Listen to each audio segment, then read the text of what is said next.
Don't drink that. The words left Rachel's mouth before her brain caught up. Jun Soo-yoon's hand froze halfway to the wine glass. His dark eyes locked onto hers, a waitress he'd never noticed until this exact second. Excuse me? She watched his fingers tighten on the stem, watched the violet shimmer in the Bordeaux catch the candlelight, watched Anthony Adams's face drain of color across the table. 3 years of being invisible.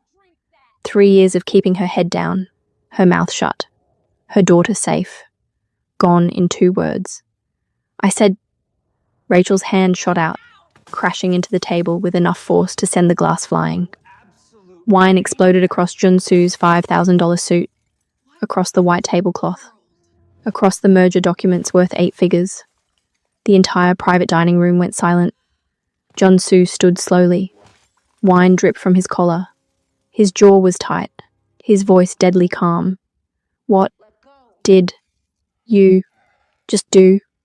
Rachel met his eyes and saw it, the flash of recognition. He knew this wasn't an accident. I just saved your life, she whispered, and now you're going to kill me for it. Welcome, my wild hearts and truth chasers. If you've been riding with me, you know we don't do happy endings that come easy here. We do love that costs everything. Your name, your family, your empire. We do the kind of passion that turns safety into a memory and comfort into a lie you can't afford. And if you're new, buckle up because you're about to witness what happens when a fugitive chemist saves a dying mafia boss from poisoning and exposes herself as the woman his organization has been hunting for 3 years. He thinks she's a spy. She thinks she's about to lose her daughter. Neither of them knows this is the beginning of 48 hours that will destroy them both. This isn't just a forbidden romance. It's a countdown to an impossible choice. Hit that like button like you're choosing truth over safety.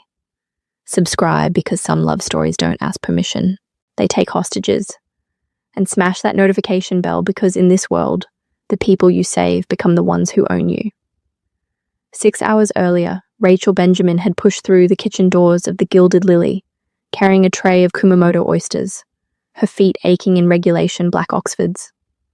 The converted railroad baron's mansion on East Wacker Drive hummed with money and power, the kind that turned Chicago's November rain into background noise you didn't have to think about. At 29, Rachel had perfected the art of disappearing. Black vest buttoned tight, hair pulled into a bun that erased personality, eyes down, mouth shut. She moved through the dining room like smoke, present when needed, invisible when not. 3 years of this. 3 years of carrying plates to men who discussed millions while she calculated whether she could afford her daughter's field trip fee. But survival required compartmentalizing pain. Being a single mother working under a stolen identity required it even more. Marcus, the floor manager, had pulled her aside 2 hours before Junsu arrived. Table 1 tonight, Rachel. Impeccable service. Absolute discretion. We clear? She'd understood. Some tables required more than skill. They required silence. Now she stood in the private dining room, the Vanderbilt room with its burgundy walls and floor-to-ceiling windows overlooking Wacker Drive, refilling water glasses while 5 men discussed a merger worth hundreds of millions. Jun Soo-yoon sat at the table's head, back to the wall. At 34, he moved with the economy of someone who'd learned young that every gesture carried weight. His charcoal Tom Ford suit fit like armor across shoulders that spoke of disciplined violence. Ink crawled up his neck from beneath his collar. Traditional Korean dragons and peonies rendered in black and grey. In certain circles, tattoos like that told a story more accurate than any resume. They spoke of families that operated where law ended and blood began.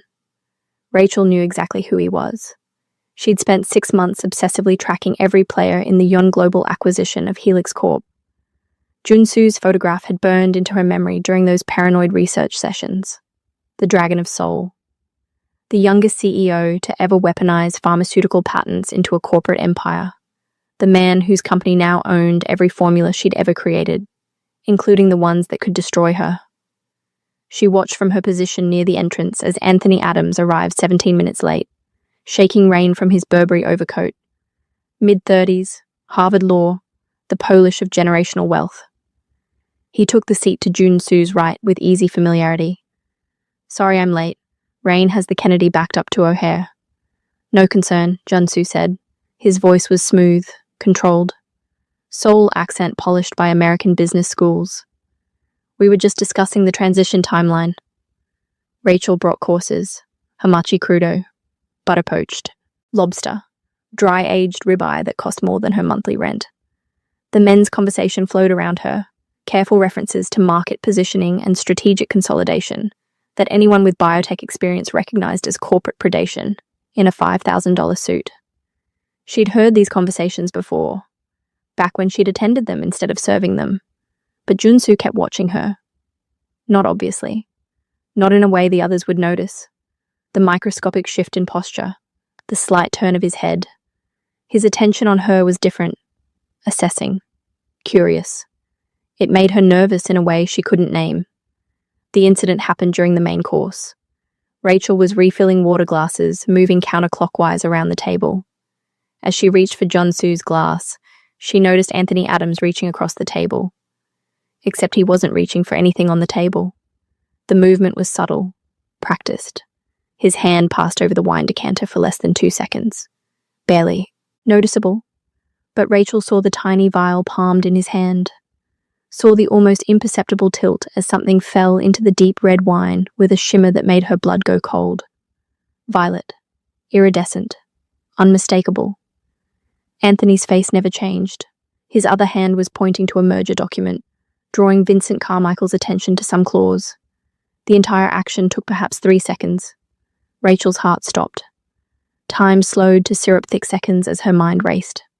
She could be wrong. Maybe she'd imagined it. Maybe it was something innocent. But that shimmer, that specific refractive quality when it hit oxygen. She knew that compound. She'd spent 8 months perfecting it in a Helix Corp clean room. Compound 88, a neurotoxin so precise it could induce locked-in syndrome. Full consciousness, zero motor function, a chemical prison that turned the human body into a tomb while the mind screamed inside it. And she was watching Junsu Yoon reach for the glass. Her hands didn't shake as she continued around the table. Years of waitressing had trained her body to move on autopilot while her mind calculated frantically. Call for help. No time. Alert Junsu directly. That would put her in the middle of something that could destroy her. Walk away. Let him drink. Let him become a breathing corpse. The image of Maya flashed through her mind. 6 years old, missing her 2 front teeth, obsessed with marine biology. Maya, who needed her mother alive and invisible and safe. But Rachel also saw Junsu's face, the human being about to drink poison, unsuspecting. Her body made the decision before her conscious mind caught up. Junsu's fingers closed around the stem of his wine glass. Don't drink that. Junsu's hand froze. His eyes locked onto hers with an intensity that made her pulse hammer. The room went silent. Vincent stopped mid-sentence. The executives turned to stare. Anthony Adams' face drained of color so fast Rachel thought he might faint. Excuse me? Junsu's voice was quiet. Dangerous. Rachel's survival instinct screamed at her to apologize, to laugh it off, to run. But she'd already crossed the line, already shattered 3 years of invisibility. I said, her hand shot out, crashing into the table. Wine exploded across Junsu's suit, across the white tablecloth, across merger documents worth 8 figures. The glass shattered against the marble floor, Bordeaux spreading like blood across Italian tile. Junsu stood slowly. Wine dripped from his collar, staining the crisp white shirt beneath his jacket. The tattooed dragon on his neck seemed to move in the low light. His jaw was tight, his voice deadly calm. What did you just do? Rachel met his eyes and saw it. The flash of recognition, the calculating assessment. He knew. He knew this wasn't an accident. I just saved your life, she whispered, and now you're going to kill me for it. Junsu stared at her for 3 heartbeats. The room held its breath. Then he moved. His hand closed around her wrist. Not painful, but absolute. The kind of grip that suggested he knew exactly how much pressure separated restraint from damage. Gentlemen, Junsu said without looking away from Rachel. We'll reschedule. Something's come up. Junsu, Vincent started. I said we'll reschedule. The steel in his voice silenced any protest. Junsu pulled Rachel toward the door, not dragging, but not giving her a choice either. Marcus appeared in the hallway, eyes wide with panic. "Mr. Yun, is there a prob? She's coming with me. Any objections?" Marcus's mouth opened, closed. He stepped aside. The kitchen staff parted like water as Junsu walked Rachel through. No one made eye contact. No one asked questions. They'd all seen the ink on his neck, had all heard the stories about men who bore those particular marks.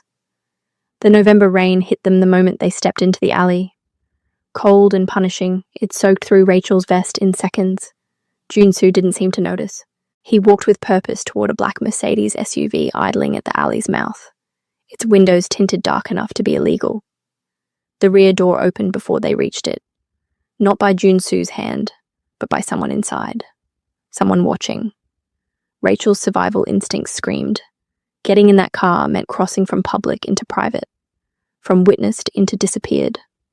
She dug her heels into the wet pavement, water pooling around her cheap shoes. Junsu stopped, turned, looked at her with those dark, assessing eyes. "You can walk in," he said quietly, "or I can put you in. Your choice." "I didn't do anything wrong." "No."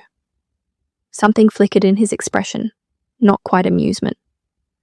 "You did something very right. That's the problem." He guided her into the SUV, with a hand at the small of her back, a gesture that might have looked courteous to anyone watching. But Rachel felt the steel beneath the civility. The door closed behind them with the heavy finality of a vault ceiling. The interior smelled of leather and gun oil. The driver didn't turn around, didn't acknowledge their presence, just pulled smoothly into traffic, rain-slicked streets reflecting neon in rivers of light. Junsu sat across from her in the rear-facing seat, close enough that their knees almost touched. The proximity was deliberate, designed to intimidate, to crowd. It worked. He pulled his phone from his pocket, typed something with quick, precise movements. "Who sent you?" His voice was conversational, almost pleasant. That made it more terrifying. "No one sent me. I work there. I'm a waitress." "You're a liar." He said it without heat, stating fact. Waitresses don't recognize military-grade neurotoxins by sight. They don't calculate dosage ratios in 3 seconds. They don't commit deliberate sabotage with that kind of precision. He leaned forward, elbows on his knees. "So let's try again. Who sent you, and what do they want?" Rachel's heart hammered, but she forced her voice steady. 3 years of hiding had taught her how to lie. "I didn't sabotage anything. I spilled water. It was an accident." "An accident." Junsu's lips curved. Not quite a smile. "You crashed into a table with enough force to knock over a glass, but not enough to disturb a single document. You aimed the spill to contaminate my wine specifically, not the decanter, not the water pitcher, not any of the other glasses." He tilted his head. "That's not clumsiness. That's training." Damn. He'd seen everything, catalogued every detail while she'd thought him distracted. "I saw him," Rachel said, changing tactics. "The truth, or part of it. Your general counsel. I saw him put something in your wine." Junsu went very still, the kind of stillness that predators achieve before striking. "What did you see?" "A vial, small." He palmed it, tipped powder into the decanter while everyone was distracted. It had a shimmer to it, violet, iridescent. She met his eyes. "That's not normal. That's engineered." "And you know this how?" The question hung between them, sharp as a blade. Rachel weighed her options. Lie and he'd see through it. Tell the truth and she'd expose herself to the man whose company had been hunting her for 3 years. "I used to work in pharmaceutical research, before. I recognized the refractive properties. That compound is a paralytic. Specifically, it induces locked-in syndrome. Full consciousness, zero motor function. You drink that, you become a prisoner in your own body." Junsu stared at her for 3 heartbeats. Then he laughed. The sound was dark, humorless. "Impressive," he said. "You identified compound 88 from a 3-second glimpse in low light. Most toxicologists would need a spectrometer." He tilted his head. "You want to know something funny? I saw it too." Rachel's stomach dropped. I've known Anthony was compromised for 6 weeks. I've been taking microdoses of the antidote to build immunity. Tonight was supposed to be the end game. I drink the poisoned wine. I feign paralysis. I see who he calls. Then I destroy them. Junsu's voice went soft, deadly. But you ruined it. You spilled my wine, destroyed the evidence, and alerted Anthony that I know. 3 months of planning. Gone. He leaned back. So now you owe me a debt. You cost me my traitor. You're going to help me find out who he's working for. I have a daughter. I can't just disappear. Then you should have thought about that before you crashed into my table. Junsu pulled out his phone again, typed something, then turned the screen toward her. Rachel's breath stopped.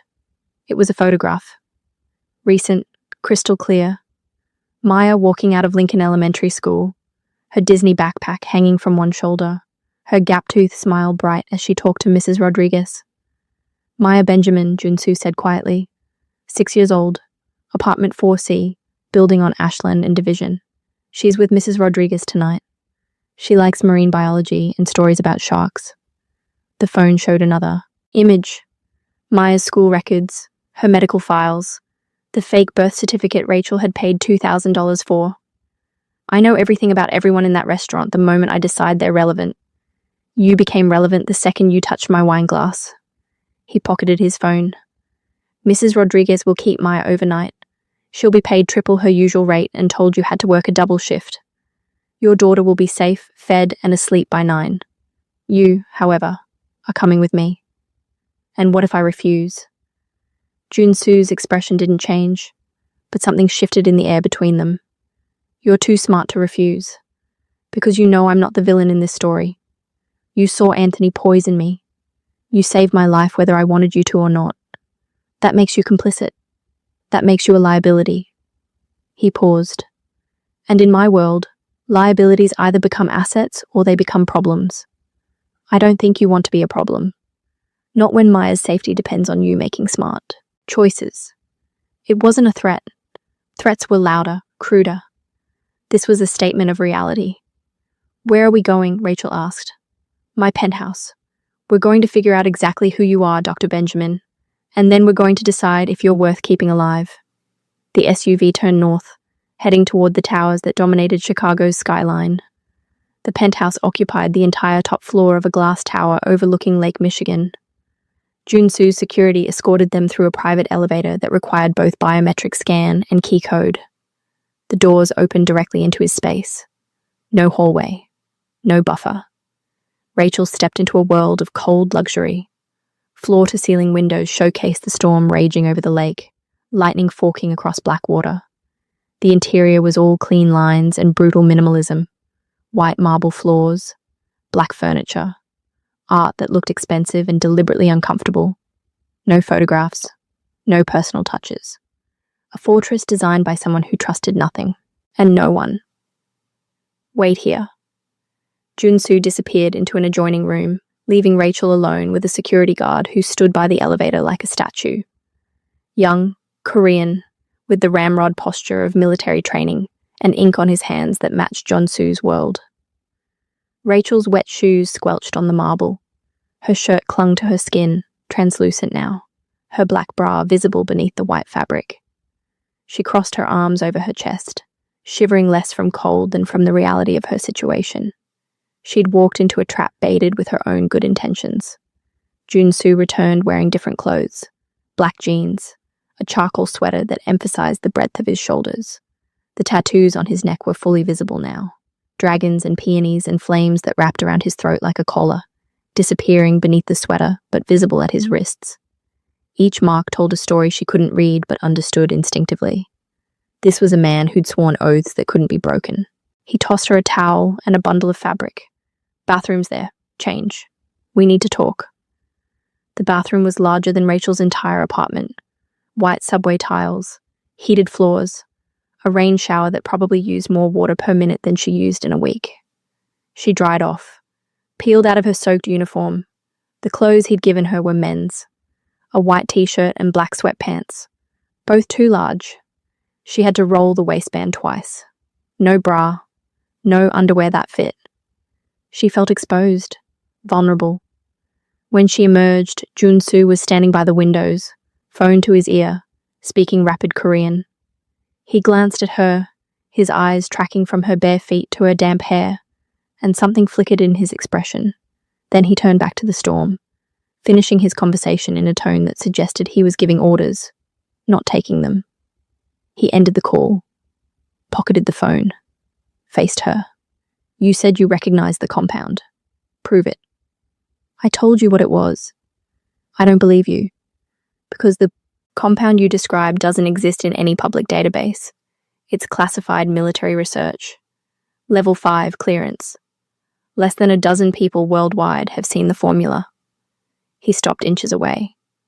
So either you're lying about what you saw, or you're lying about who you are. Which is it, Dr. Benjamin? Rachel's breath caught. He knew her real name. Not the fake identity she'd been using at the restaurant. Her real name.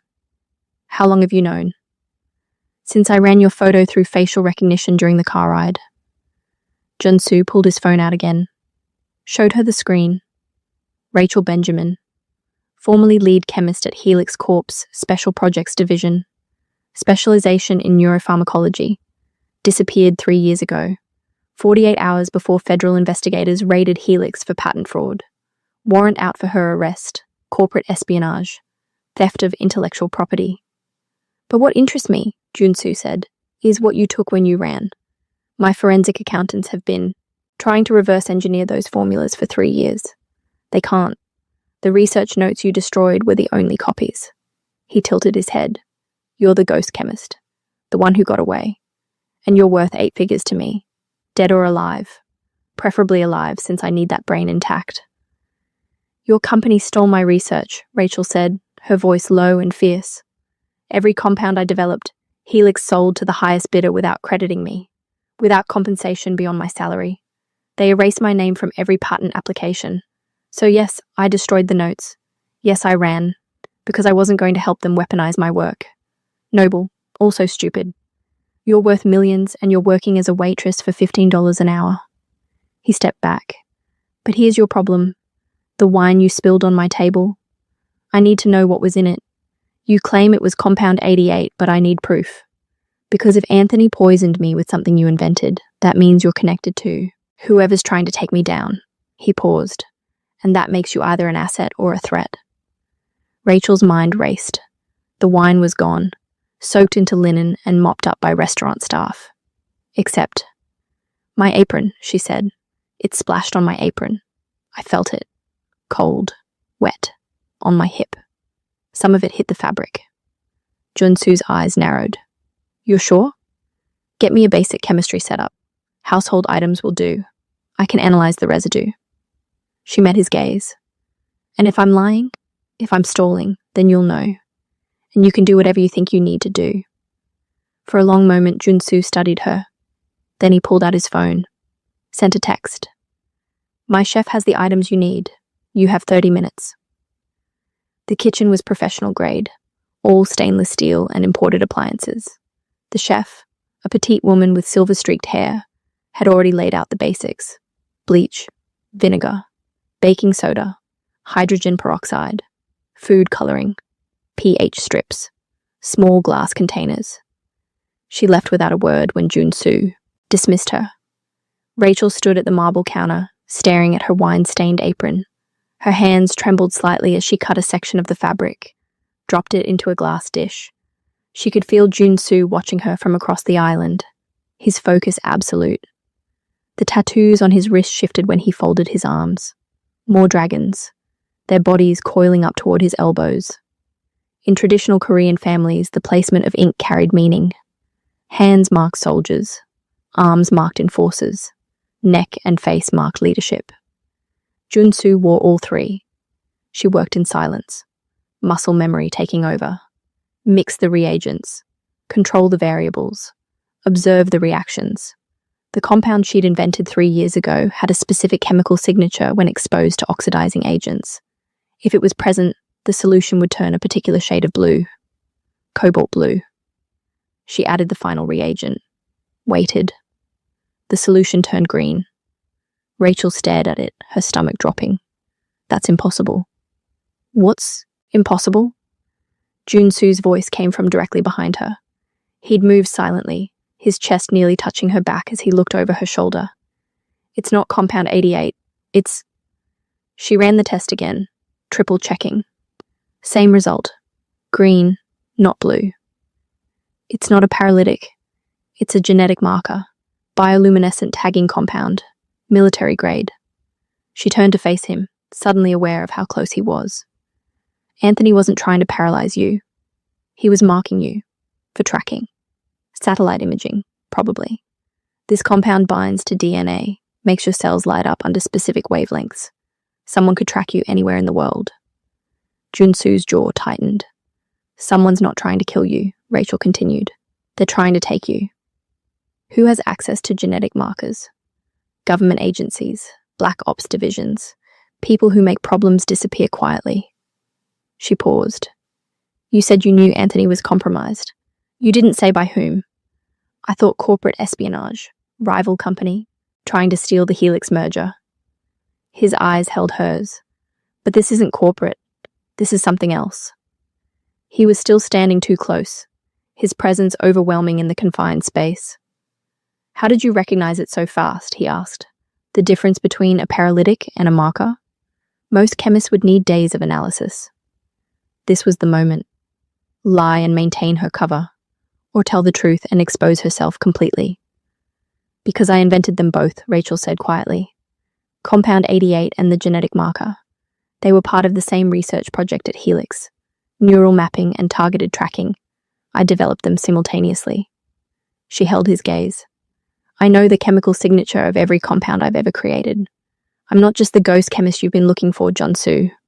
I'm the scientist who built half the biological weapons your company is trying to reverse engineer, including the one that just got slipped into your wine. The silence stretched between them, charged and dangerous. Then Junsu smiled. It was a terrible thing. Beautiful and predatory. Well, he said softly, this just got interesting. Junsu made 3 phone calls in rapid succession. Korean sharp and commanding. Rachel understood enough to catch the key words. Anthony Adams. Immediate location. Containment, not elimination. When he finished, he looked at her. Anthony's running. He left the restaurant 10 minutes after we did. Credit card shows a charge at a gas station near O'Hare. He's trying to flee the country. You can track his credit cards? I can track everything. He moved to a laptop on the coffee table. Opened it. The screen displayed a map of Chicago, with various dots pulsing in red. My people are already moving to intercept, but I need you with me. Why? Because you understand the science. If Anthony tagged me, he's working for someone who needs me alive and traceable. That's either government or something worse. He looked at her. I need to know which. Rachel's phone buzzed. The cheap burner she used for emergencies. A text from Mrs. Rodriguez. Maya asleep. All good.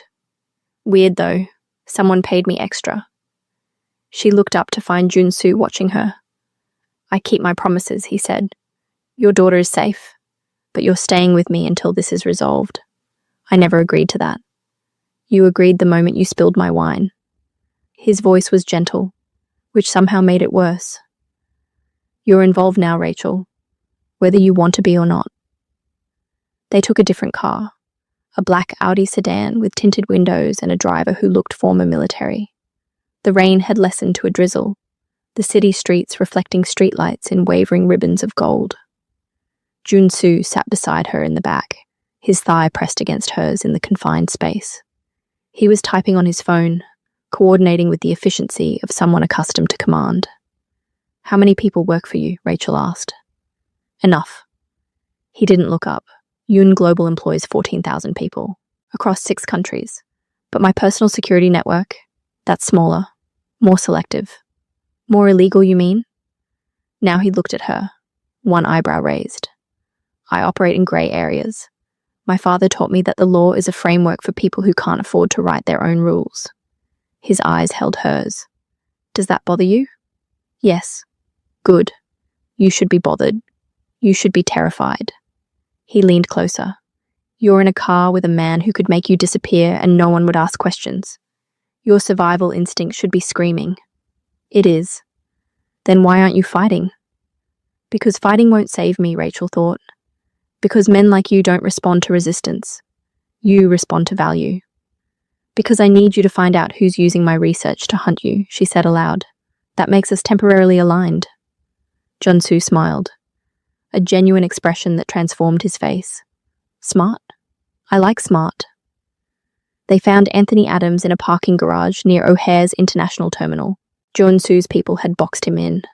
3 cars, 6 men, all dressed in dark suits that screamed private security, all bearing the same subtle tattoos on their hands and necks that marked them as part of Junsu's world. Anthony stood beside his Mercedes, hands visible, face pale beneath the fluorescent lights. Junsu exited the Audi with lethal grace. Rachel followed a step behind. The garage smelled of motor oil and exhaust. Every sound echoed against concrete. Anthony? Junsu's voice carried across the space, conversational. Going somewhere? Anthony swallowed hard. Junsu, listen, I can explain. Explain how you poisoned me? Explain how you've been selling intelligence to my enemies? Junsu stopped 10 feet away, hands in his pockets. Relaxed. Dangerous. I'm listening. It's not what you think. No? Then what is it? CIA. Anthony said it like a confession. I'm CIA. I've been embedded in your organization for 2 years, monitoring your activities. The tagging compound was meant to track you, yes, but not for corporate espionage, for national security. Rachel felt the world tilt. Junsu's expression didn't change. Explain. Your merger with Helix Corp, the biotechnology you're acquiring. Someone in your organization is selling it to hostile foreign entities. Weapons-grade compounds, neurotoxins, genetic markers, all of it. Anthony stepped forward cautiously. The intelligence community believes you're either complicit or compromised. I was ordered to tag you to determine your involvement, but I tried to tell them you were being framed. I had the logs showing the override codes, but my superiors wouldn't listen. And you chose tonight because? Because tonight your chairman approved a shipment to Pyongyang. 3 cases of neurological bioweapons. Anthony's voice cracked. That's not corporate expansion, Junsu. That's treason. The chairman, Junsu's mentor, his father figure. The man who'd built Yoon Global from nothing and groomed Junsu to inherit the empire. Rachel watched Junsu's face carefully, saw the moment the information landed, saw the betrayal flicker behind his eyes before he locked it down. You're lying, Junsu said softly. I have documentation, financial transfers, shipping manifests, communications between your chairman and North Korean intermediaries. Anthony pulled out a tablet, pulled up files. He's been using your name, your clearance codes. As far as anyone official knows, you're the one selling weapons to terrorists. Junsu was silent for a long moment. Then he laughed, the sound bitter and cold. Clever. Frame the heir. Protect the legacy. When did he start?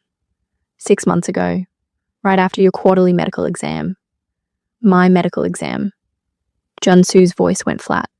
What does that have to do with anything? Anthony glanced at Rachel, then back to Junsu. You don't know. Know what? Your chairman's been covering it up. The diagnosis. The reason he's been pushing experimental treatments. Anthony's voice softened. Junsu, you have a hereditary degenerative brain condition. Early stage. Manageable with the right treatment, but progressive. Your chairman's been selling bioweapons to North Korea not for money. He has plenty of that. He's trading for raw materials.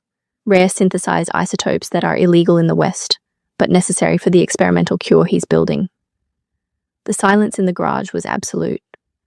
Rachel watched Junsu's face, saw the careful control crack. That's impossible, Junsu said, but his voice lacked conviction. The microdoses you've been taking, they're not antidote to paralytic. They're experimental neural stabilizers. Your chairman convinced you they were immunity boosters, but they're keeping your brain chemistry balanced. Anthony's eyes held sympathy. Without them, you'd start showing symptoms within weeks. memory loss, motor control issues, eventually total cognitive collapse. Junsu's hand went to his pocket, where he kept his pill case. Rachel had seen him take one in the car, a small gesture she'd dismissed as habit. "How long?" Junsu asked, his voice barely above a whisper. "The chairman's been funding research for 8 months. He's convinced he can cure you. But the treatments he's pursuing aren't legal. They're not ethical, and they require resources that don't exist on the legitimate market." Anthony stepped forward, hands raised. "I'm not your enemy, Junsu. Your chairman is. He's destroying your reputation, selling weapons to terrorists, and bankrupting your company's ethics to save your life. And he doesn't care who dies in the process." Junsu stood frozen, processing. Then he turned to Rachel.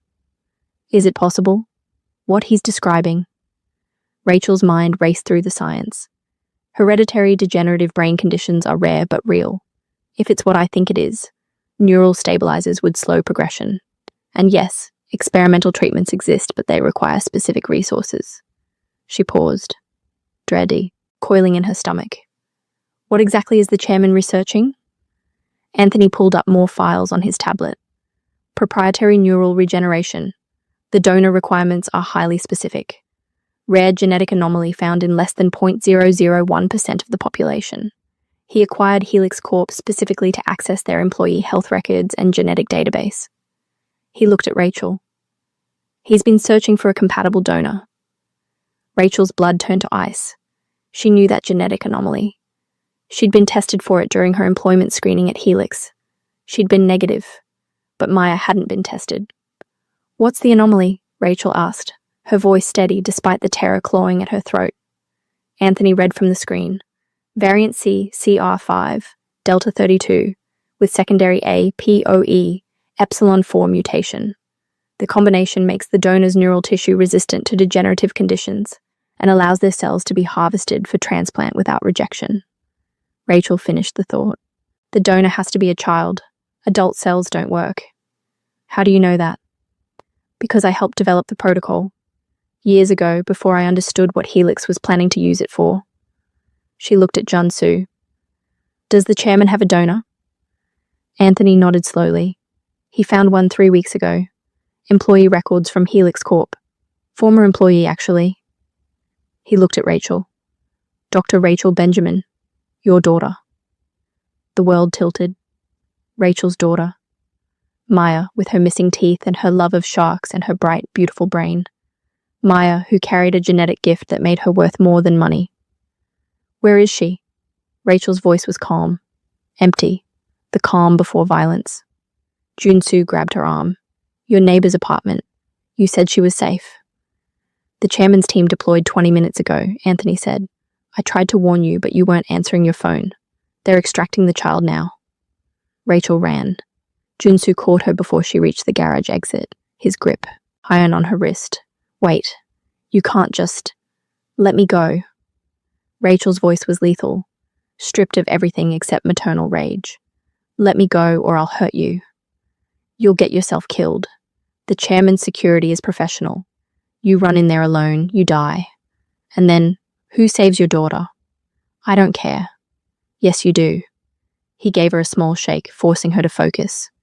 "You care, because if you die, Maya has no one. So you're going to breathe and think and let me help you."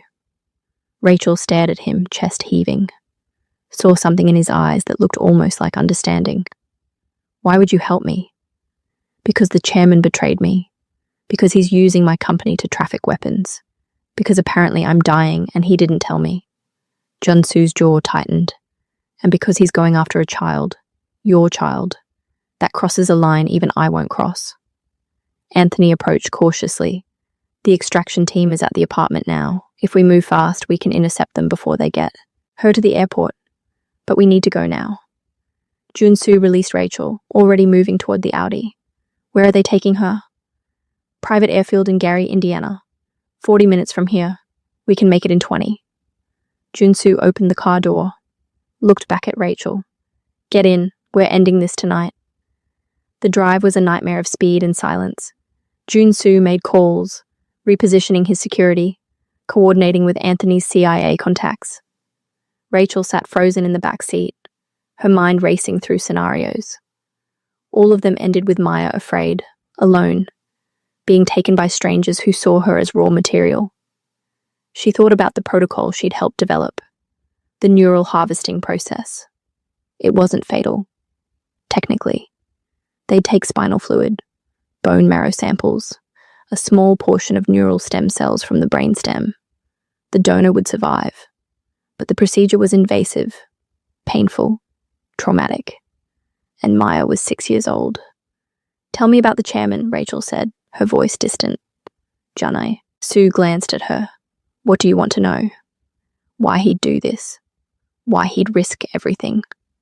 "Because he loves me." Junsu said it simply. "He raised me after my parents died, taught me everything I know about business, about survival. He built Yun Global, and he built me." He paused. "To him, I'm not just his protege. I'm his son, his legacy. And he'd sacrifice a child to save you."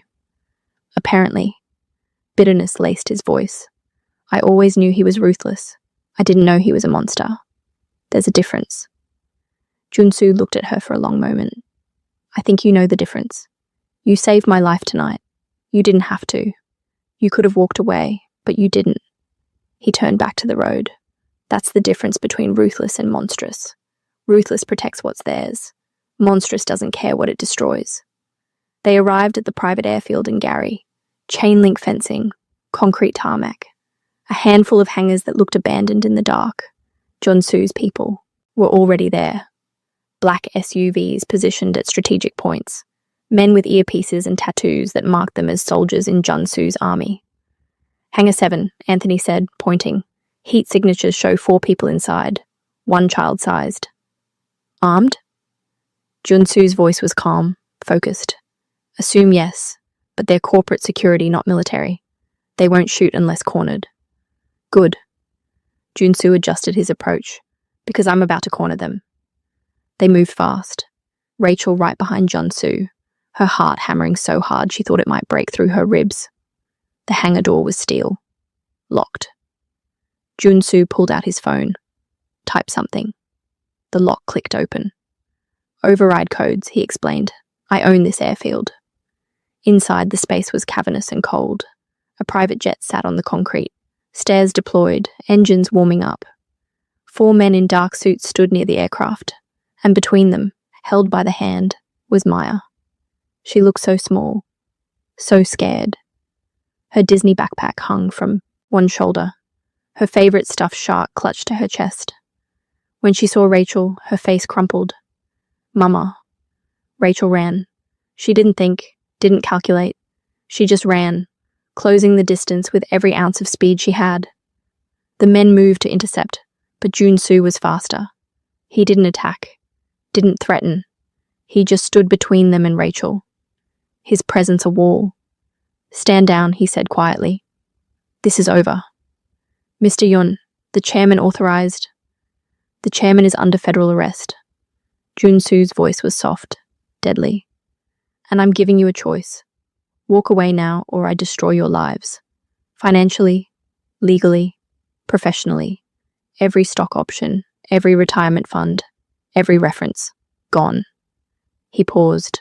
"Or you walk away, and tomorrow you wake up with a severance package that sets you up for life. No questions asked. No charges filed." The men looked at each other, looked at Maya, looked at Junsu. The tattoos on his neck seemed to glow in the hangar's harsh lighting. They walked away. Rachel dropped to her knees, pulling Maya into her arms. Her daughter smelled like strawberry shampoo and fierce sweat. Rachel buried her face in Maya's hair and shook with relief. "I thought you weren't coming," Maya whispered. "They said you sent them to pick me up, but they were scary, Mama. They didn't smile." "I know, baby. I know.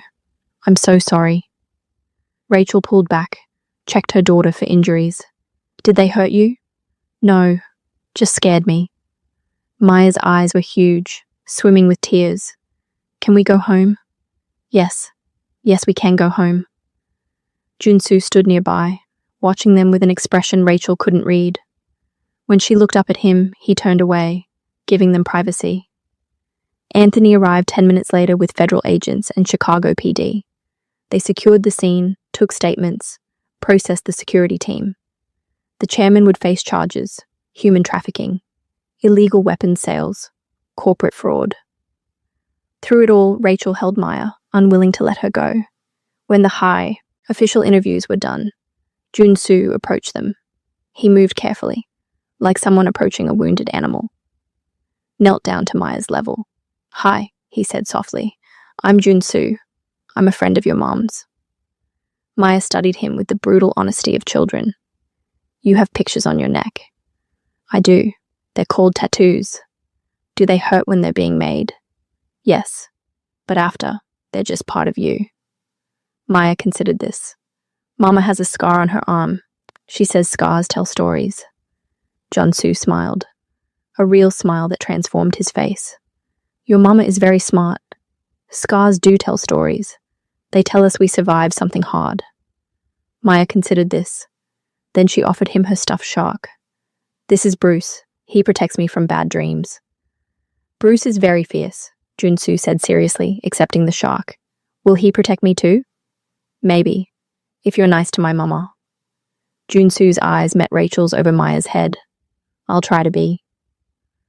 They drove back to Chicago in one of the federal vehicles. Maya asleep in the back seat, her head on Rachel's lap. Jun-soo sat up front, silent, staring out at the pre-dawn darkness. "What happens now?" Rachel asked quietly. "Now? Damage control, congressional hearings, probable criminal investigation into my involvement." Jun-soo's voice was tired. "I'll probably lose the company. Definitely lose the merger. Everything I've built. I'm sorry. Don't be. You didn't cause this, I did. By trusting the wrong person. By not asking questions when I should have." He paused. "And by being worth saving, apparently. At least in the chairman's eyes." "Are you?" Rachel asked. "Dying?" "Yes," he said it simply. "The diagnosis is real. Hereditary neurodegenerative condition. Progressive. Fatal. I have maybe 3 years before symptoms become severe." "And the treatment?" "There isn't one. Not a real one. Everything the chairman found was experimental, unethical, or impossible." He turned to look at her. "I was dead the moment I inherited my father's DNA." He turned back to the window. "But I'd rather die as myself than live as a monster. You helped me remember that. If you're still here, you already know this isn't just a story. It's someone's life. Maybe even yours. Maybe you've been the one running. Maybe you've been the one choosing between what's right and what's safe. Maybe you're the one who knows exactly what it costs to save someone who never asked to be saved. If this is hitting different, if you're feeling seen, hit that subscribe button. This community isn't just here for dark romance and dangerous choices. We're here because we understand that sometimes the bravest thing you can do is refuse to look away. Let's keep going." They returned to Jun-soo's penthouse as the sun rose over Lake Michigan, painting the sky in shades of rose and gold. Federal agents secured the building, but Jun-soo had convinced them to let Rachel and Maya rest before formal questioning. Maya woke up long enough to be fed cereal and tucked into the guest bedroom, surrounded by pillows that cost more than Rachel's monthly rent. She was asleep again in minutes, exhausted by fear and relief. Rachel found Jun-soo on the balcony, watching the sunrise. She stood beside him in silence, the morning air cold against her skin. "The research notes," she said finally.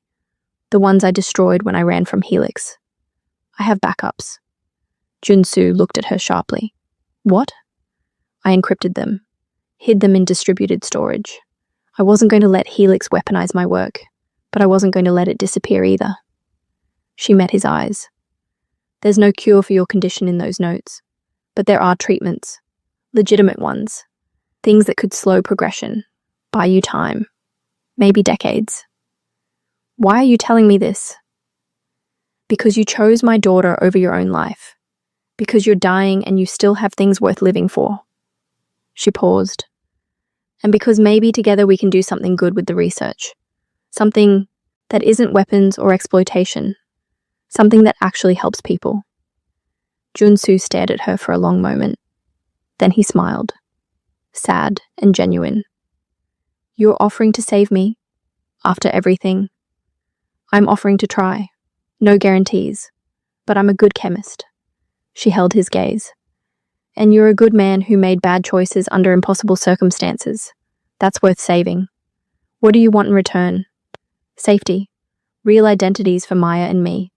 Enough money that I never have to choose between my daughter and survival again." She paused. "And a lab. A real one, where I can work without looking over my shoulder." "Done." Junsu extended his hand. "Partners." Rachel took his hand. His skin was warm, calloused. "Partners." They stood together as the sun climbed higher, burning away the night.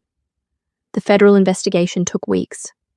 Rachel and Maya were placed in protective custody, a safe house in suburban Evanston with agents rotating shifts outside. It was comfortable, sterile, suffocating. Maya adjusted better than Rachel expected. Children were resilient that way. Junsu's situation was more complicated. Yoon Global's board voted to suspend him pending investigation. The media feasted on the scandal. Korean CEO's mentor arrested for bioweapon trafficking. Heir potentially complicit. His lawyers worked overtime, but the damage was done. His reputation crumbled in days. He called Rachel every evening. Brief conversations about nothing important. How was Maya? Had Rachel been sleeping? Did she need anything? The questions were mundane, but beneath them ran a current of something deeper. Connection forged in crisis. But his voice grew rougher with each call. He'd flushed the chairman's stabilizer pills the night of the arrest, refusing to keep taking them now that he knew they were funded by child trafficking. Without them, the tremors were already starting. On the 17th day, Anthony Adams visited their safe house. "It's over," he said. The chairman confessed to everything. Full cooperation. Junsu is clear.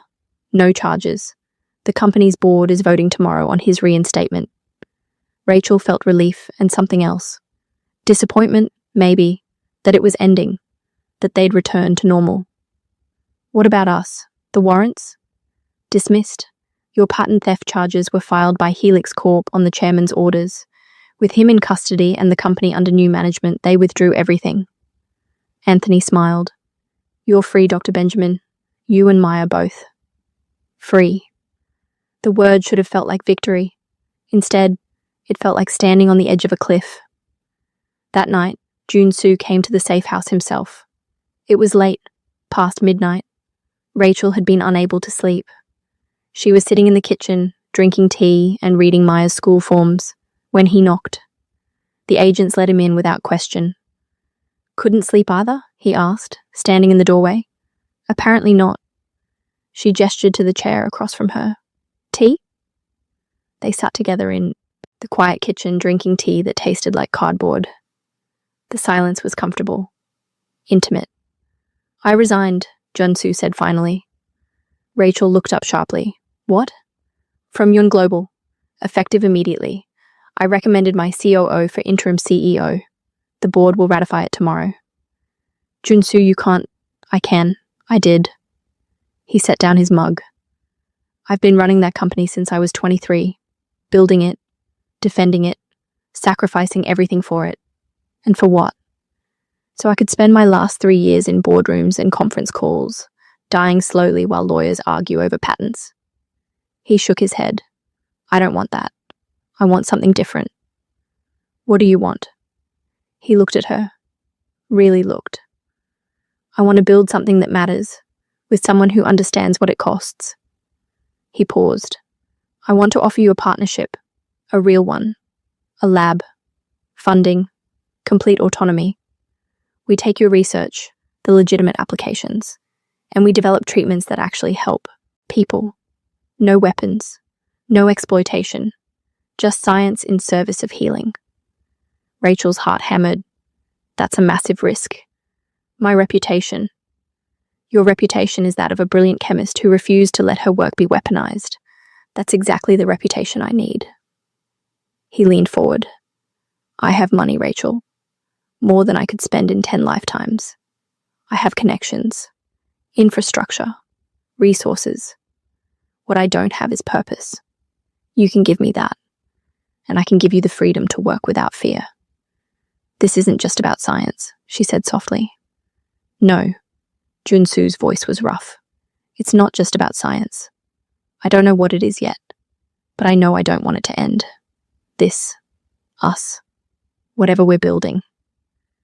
Rachel thought about Maya asleep upstairs, thought about 3 years of running, hiding, being afraid, thought about Junsu's face when he'd chosen her daughter over his own cure. Where? She asked. What? Where would this lab be? Wherever you want. We can build it from scratch. Chicago, Seattle, Austin, anywhere you feel safe. I want to be close to good schools. Maya's education matters. Junsu smiled. Done. Anything else? I want final say on all research directions. No board oversight. No investors pressuring for profit over ethics. Agreed. And I want a contract that protects Maya. If anything happens to me, she's taken care of. College fund, trust fund, everything. Already drawn up. He pulled out his phone, showed her the document. Maya is protected for life, regardless of what happens to either of us. Rachel read the contract. The legal protections. The escape clauses designed to prevent exploitation. It was generous. Too generous. Why? She asked. Why do all this? Junsu set down his phone, reached across the table, his hand covering hers. The touch was electric. Because 6 weeks ago, a woman I didn't know threw herself between me and death. She had every reason to walk away, to stay invisible, to protect herself. And she didn't. She chose to be seen. She chose to save me.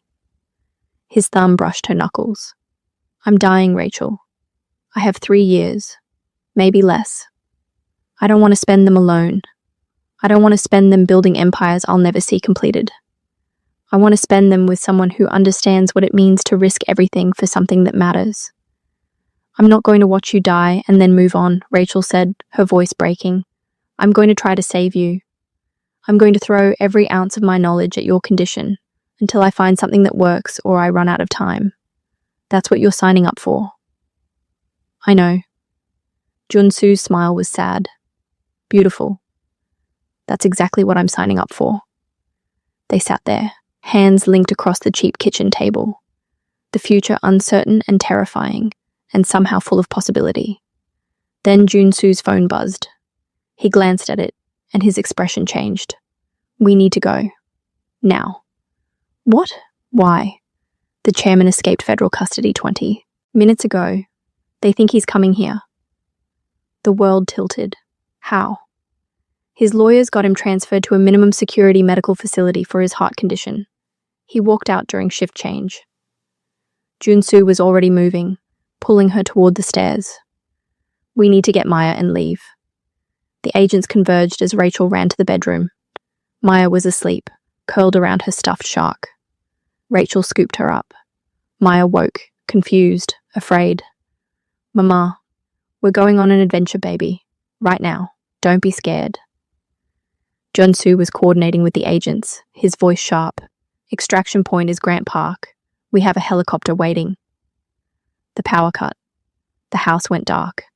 Emergency lights flickering on after a 2-second delay. In that moment of blindness, Rachel heard it. The whine of electronics dying. The click of magnetic locks disengaging. Smart, Junsu muttered grimly. He cut the grid. The safety protocols forced the mag locks to release. He just walked right in. They moved. Toward the garage, but the door wouldn't open. They were trapped. Junsu pulled Rachel and Maya into the interior bathroom, the most defensible position. The agents took up positions outside, weapons drawn. How long until backup? Rachel asked. 10 minutes. He only needs 5. They waited in the dark, Maya pressed between them, silent and shaking. Rachel could hear Junsu's heartbeat, fast and steady. I'm sorry, he whispered. This is my fault. He's coming for me. No, he's coming for all of us. For his legacy. Rachel held Maya tighter. But he's not getting it. The bathroom door exploded inward, not with force, but with gas. White chemical fog that stung eyes and throat. Junsu shoved a wet towel at Rachel. Cover Maya's face. Don't breathe it.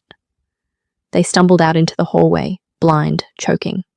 The chairman was there, silhouetted against the emergency lighting. He looked ancient, broken, and absolutely determined. Junsu, he said, his voice cracking. I can still save you. Come with me. Let me finish what I started. You started trafficking children. Junsu's voice was raw from the gas. You started destroying everything I built. I started trying to save your life. The chairman moved closer. You're dying. You're dying and you're too proud to accept help.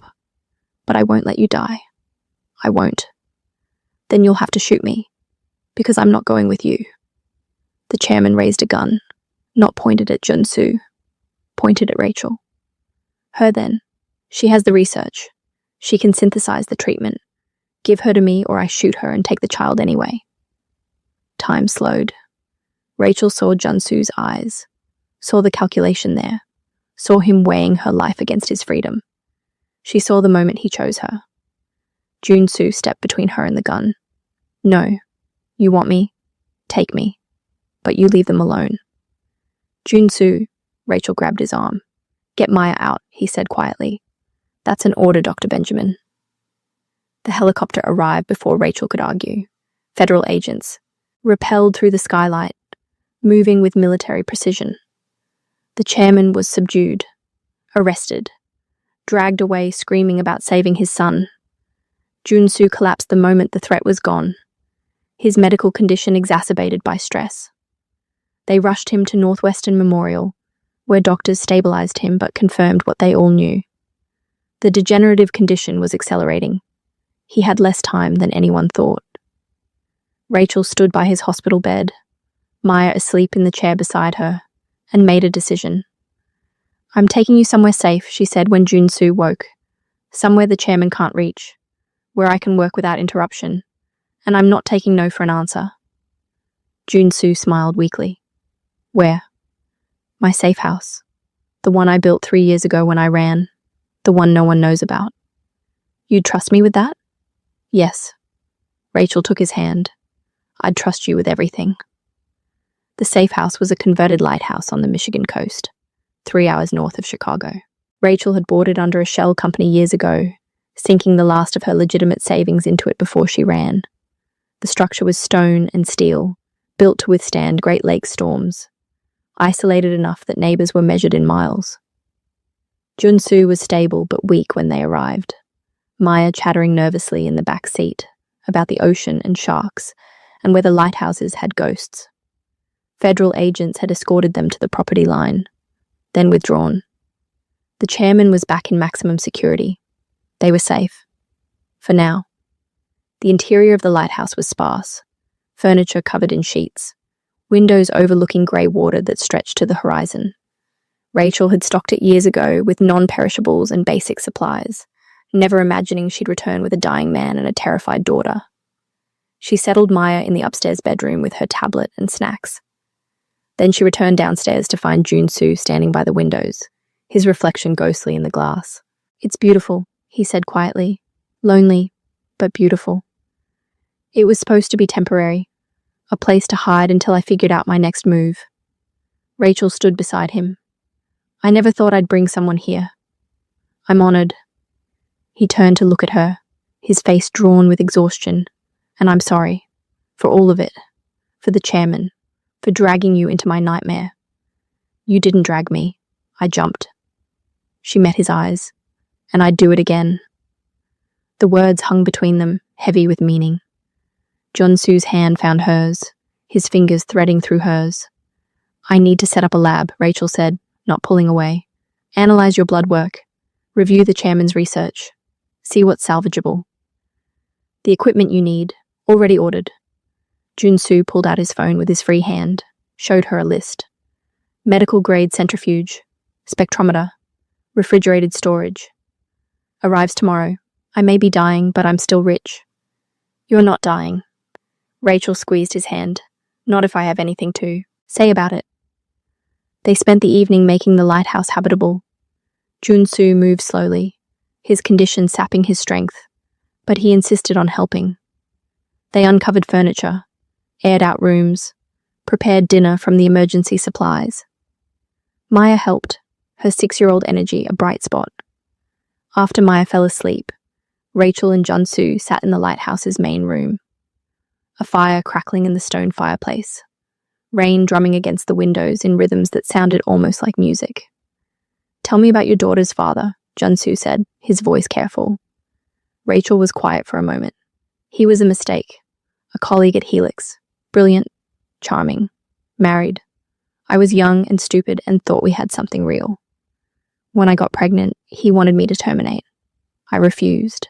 He cut all contact." She stared into the fire. "Maya doesn't know him. She asks sometimes. But I tell her the truth. Some people aren't built to be parents. And that's okay because I'm built to be enough for both of us." "You're more than enough." Junsu shifted closer. "She's lucky to have you. I'm the one who's lucky. She saved me. When I ran from Helix, when everything fell apart, she was my reason to keep going." Rachel looked at him. "What about you? Any children hidden away somewhere?" "No. I never wanted to bring a child into my world. Too dangerous. Too much risk." His eyes held hers. "I told myself it was practical. But maybe I was just afraid of caring about someone that much." He paused. "And now I'm dying. So it doesn't matter." But the way he said it, the way his thumb brushed over her knuckles, suggested it mattered very much. Rachel leaned into him, her head finding his shoulder. He was warm, solid, real. His arm came around her, holding her against his chest where she could hear his heartbeat. Steady, strong, alive.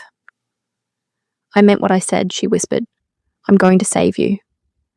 And if you can't, then I'll hold your hand while the world ends, and I won't let you be afraid." Junsu's other hand came up, tilting her face toward his. His dark eyes searched hers, asking a question without words. Rachel answered by closing the distance, her lips finding his in a kiss that tasted like smoke and desperation and hope. It wasn't gentle.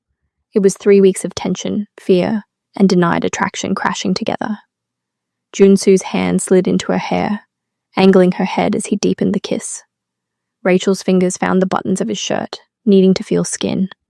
He broke the kiss, breathing hard. "Rachel, I'm dying. You shouldn't.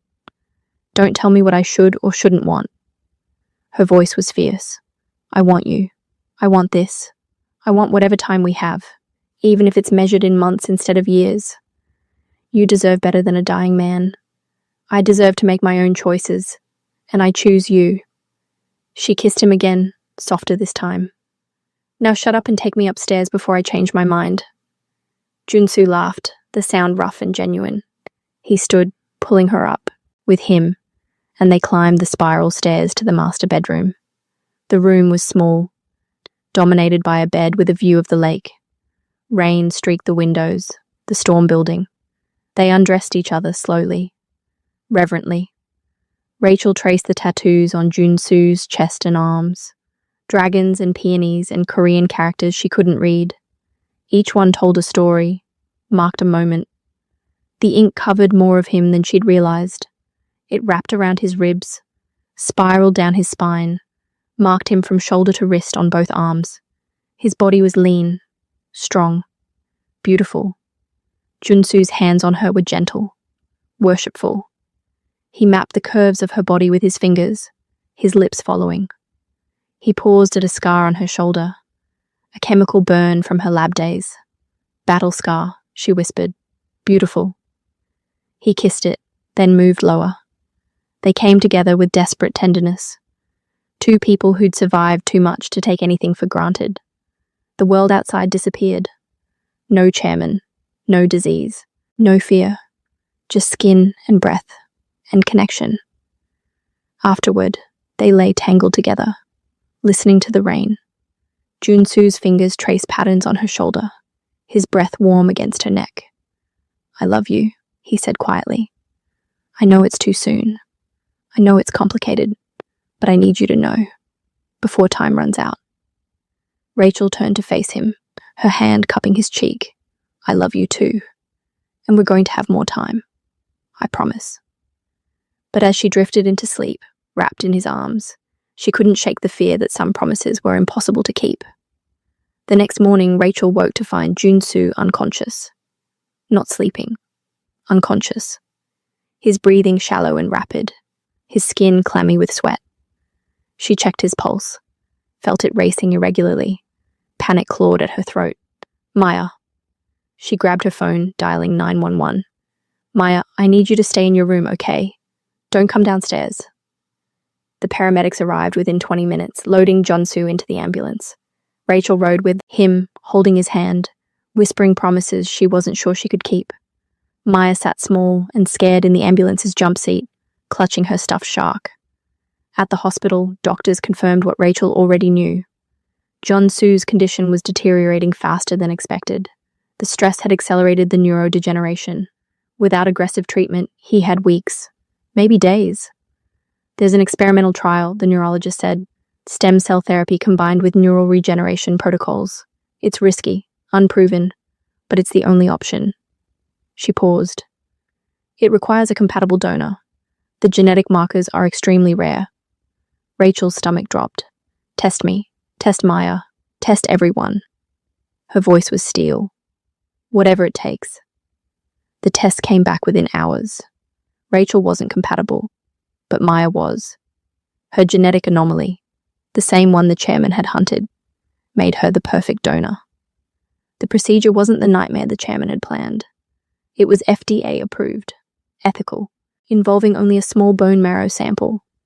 Maya would experience discomfort, but no lasting damage. But she'd still have to undergo anesthesia, still have to face pain.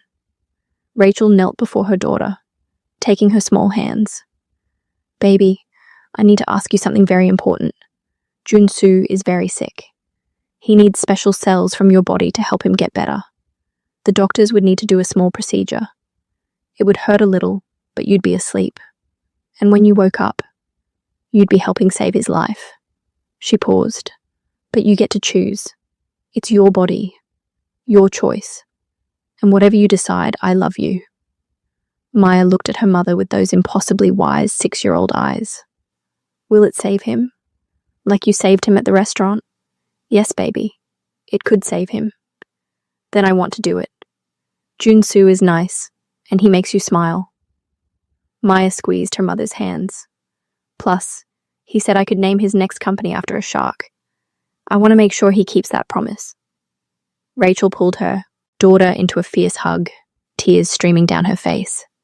You are the bravest person I know. The procedure was scheduled for the next morning. Rachel stayed with Junsu through the night, watching him sleep in the sterile hospital room.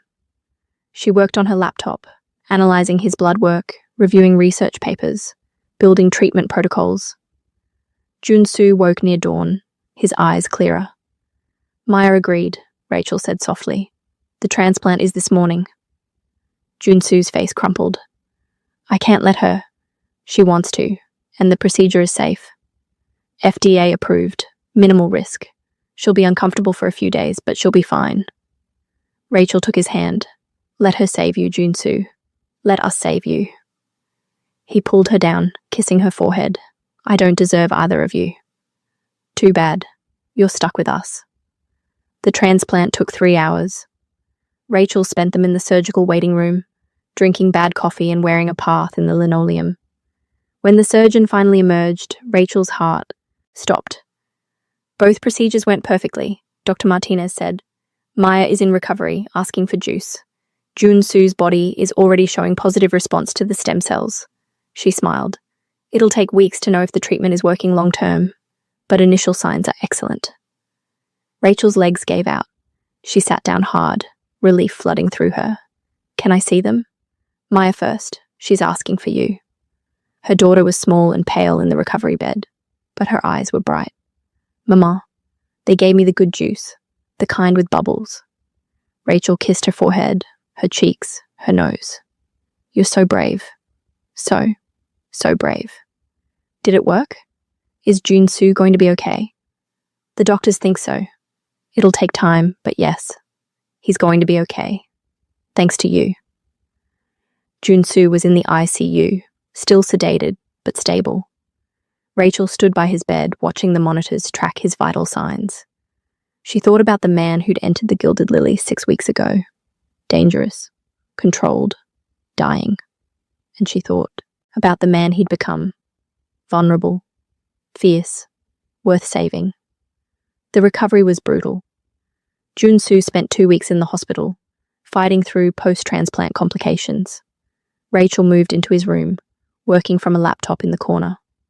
Maya visited daily, bringing drawings and stories and shark facts. The chairman was sentenced to 3 consecutive life terms.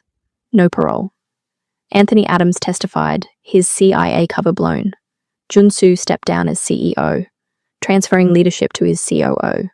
He kept majority shares but withdrew from daily operations. 6 months later, they stood in a renovated warehouse in Ann Arbor, Michigan, the new home of Nexus Bioethics, their joint venture. The lab was state-of-the-art, funded by Junsu's liquidated assets and Rachel's reclaimed intellectual property. They'd assembled a team committed to developing treatments without exploitation. The grand opening was small, private. Maya cut the ribbon with oversized scissors, grinning gap-toothed. That evening they returned to the lighthouse. It had become their home. Maya enrolled in the local elementary, Rachel commuting to the lab 3 days a week, Junsu working remotely. The isolation suited them. The peace healed them. Rachel prepared dinner while Junsu helped Maya with her homework at the kitchen table. The scene was so domestic, so normal.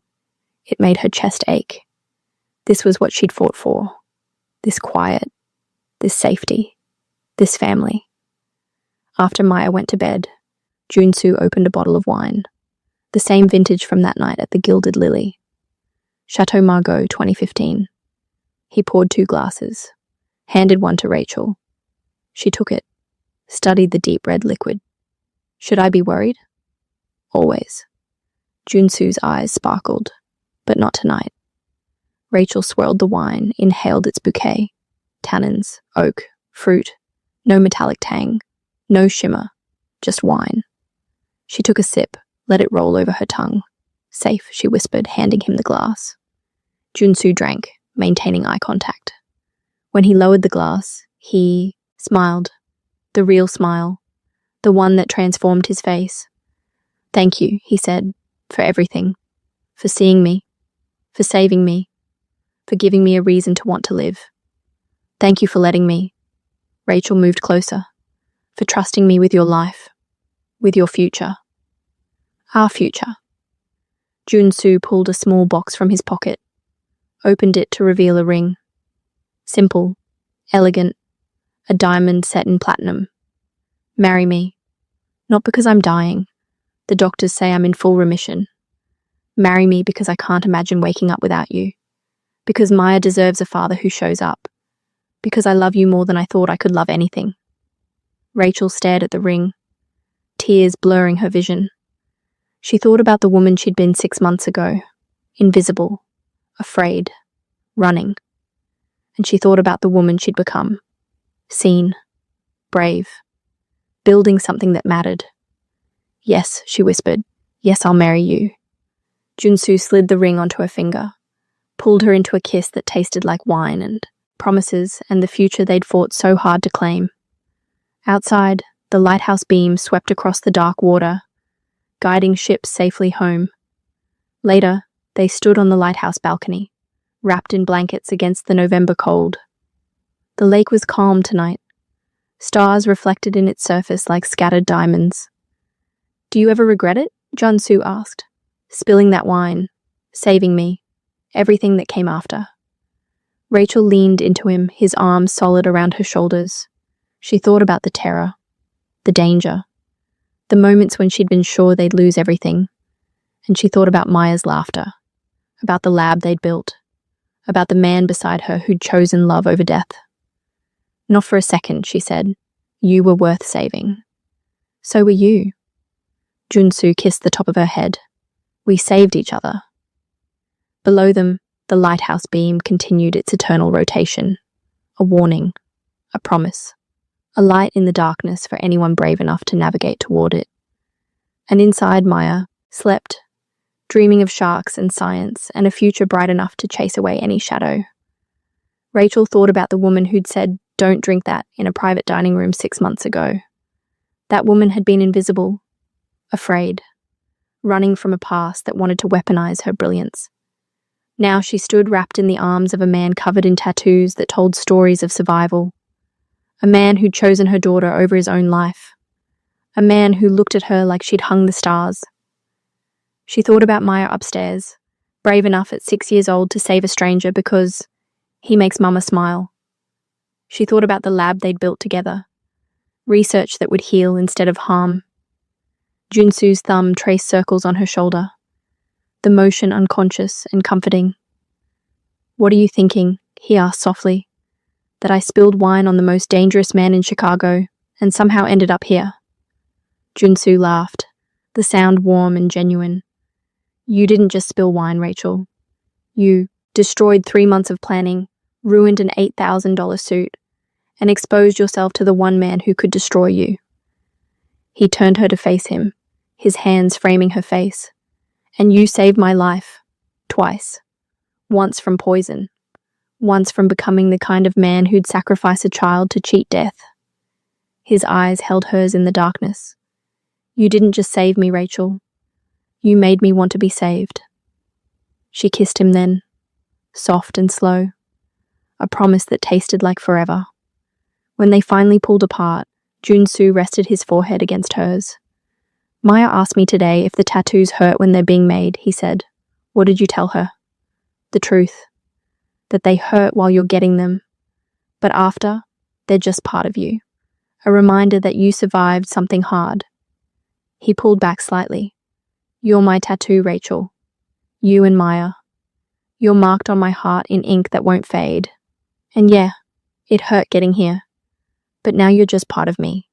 Part of who I am." Rachel's breath caught. "We're not going anywhere," she whispered. "You're stuck with us." "Good." Junsu pulled her close again. "Because I'm done running empires. I'm done proving myself. I'm done with everything except this." He gestured to the lighthouse, the lake, the life they were building. "This is enough. You're enough. This is everything." They stood there as the November wind picked up, bringing the smell of snow from across the lake. Inside, Maya was dreaming. In Ann Arbor, a lab full of hope waited for Monday morning. In a Supermax facility, the chairman sat alone with his regrets. In Seoul, a corporation learned to function without the man who'd built it.